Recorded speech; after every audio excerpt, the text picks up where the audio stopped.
الحمد للہ وکفا وسلام علی عبادہ الذین اصطفى اما بعد بسم اللہ الرحمن الرحیم قال النبی صلی اللہ علیہ وسلم لا دین لمن لا امانت له او کما قال علیہ الصلاۃ والسلام۔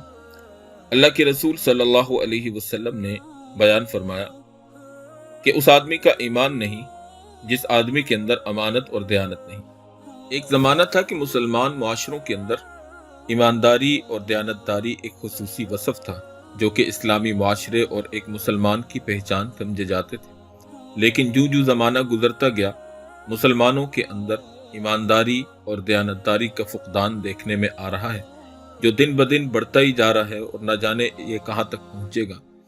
اسلامی معاشرے کے اندر ایمانداری اور دیانتداری کس درجے تک تھی، چنانچہ اس کی مثال کے طور پر آج ایک عجیب سا واقعہ آپ سے شیئر کرنے کا دل کر رہا ہے۔ ایک شخص تیز رفتار گھوڑے پر سوار اسے سر پر دوڑاتے ہوئے مکہ معظمہ کی طرف رواں دواں تھا۔ بال گردالود سے اور آنکھیں اداس تھیں، چہرے پر پریشانی کے آثار دکھائی دے رہے تھے۔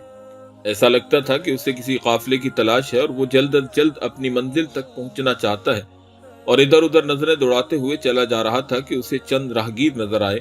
ان سے کسی قافلے کے بارے میں پوچھا، کسی نے بتایا کہ اس طرف لوگوں کے ایک قافلے کو جاتے ہوئے دیکھا گیا ہے۔ یہ سنتے ہی اس نے اپنے گھوڑے کو اس راستے پر ڈال دیا۔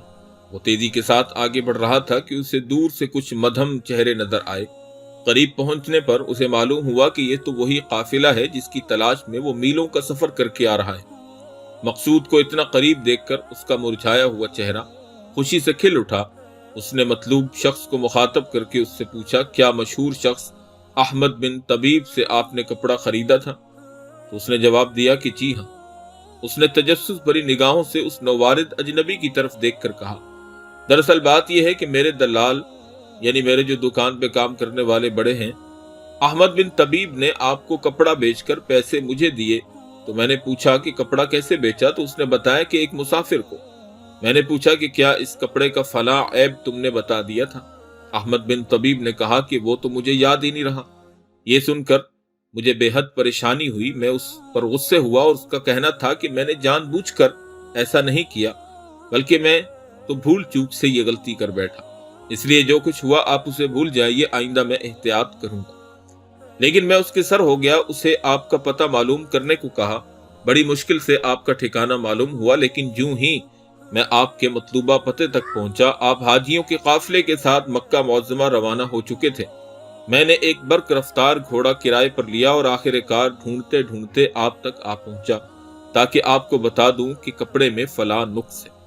مسافر کبھی کپڑے کو دیکھتا اور کبھی میلوں دور سے آئے اس عظیم تاجر کو دیکھتا جس نے محض کپڑے کا نقص بتانے کے لیے اتنی تکلیف اٹھائی تھی۔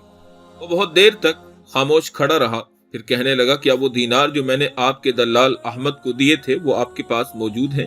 تو تاجر نے جواب دیا کہ جی ہاں، یہ میرے پاس موجود ہیں۔